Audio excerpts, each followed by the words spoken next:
உண்மையை சொல்லி நன்மையை செய்தால் உலகம் உன்னிடம் மயங்கும். நிலை உயரும் போது பணிவு கொண்டால் உயிர்கள் உன்னை வணங்கும்.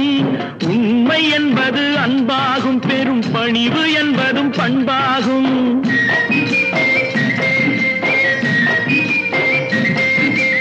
உண்மை என்பது அன்பாகும், பெரும் பணிவு என்பது பண்பாகும். இந்த 4 கட்டளை அறிந்த மனதில் எல்லா நன்மையும் உண்டாகும், எல்லா நன்மையும் உண்டாகும். 6 மனமே 6, அந்த ஆண்டவன் கட்டளை 6. 6 மனமே 6, அந்த ஆண்டவன் கட்டளை 6.